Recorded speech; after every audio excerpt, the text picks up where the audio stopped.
Top of the morning to you. This is Monday with Friday, wishing you a safe week ahead. It's time to transform policing, not only here in the United States, but also in places like Jamaica and countries where the profession leaves much to be desired. In Jamaica this past week, a gang of 4 policemen allegedly robbed and raped a woman who had refused their solicitation of a bribe. Here in the United States, a gang of 5 black officers recently beat an unarmed black man to death, while 2 others are somehow implicated in the incident. Too many police officers seem to be either missing a gene or some other crucial characteristic that enables acquitting themselves as humane public servants. When I was a teen, visiting the police headquarters complex in Port of Spain, Trinidad on business, I walked by one of the offices, door open, and looked in about to ask for information.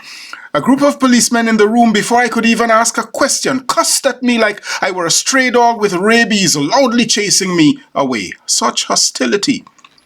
Decades later, I worked in a different police force in a different country wherein one of my duties was continuing professional development for the rank and file to improve the quality of their engagement with the public.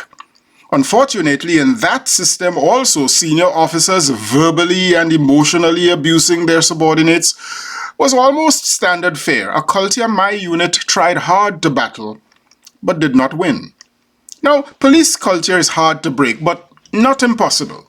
It's a culture steeped in abuse, sometimes superior officers to subordinates and sometimes subordinates on the public. Many superiors and subordinates alike eschew that culture, however, and are consummate and exemplary professionals.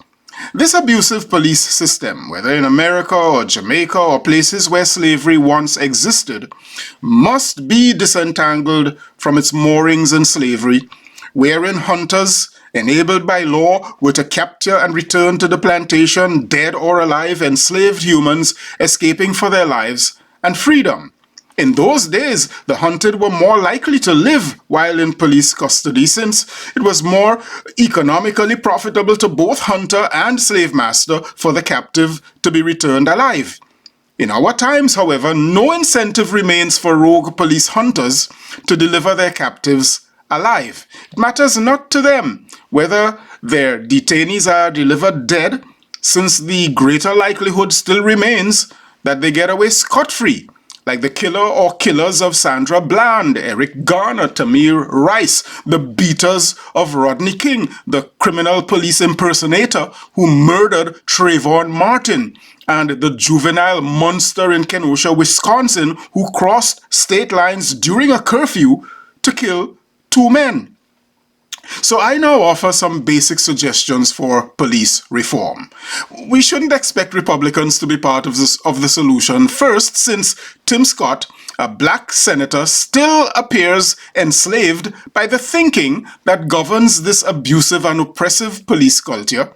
But also, secondly, because white Jim Jordan is on record declaring that nothing, no law, would change this murderous police culture as we witnessed a couple of weeks ago. It should frighten every American that this is the thinking of the chair of the House Judiciary, got that? Judiciary Committee. Now 10 suggestions. 1. Lengthen police training periods. That we keep hearing that police are not acting in accordance with their training suggests that they may not have been adequately trained. 2. Require rigorous psychological testing for recruits and exclude those with troublesome precursors. 3. For their first 10 years of service at least, annual psychological retesting and polygraph tests should be mandatory for every police officer. 4.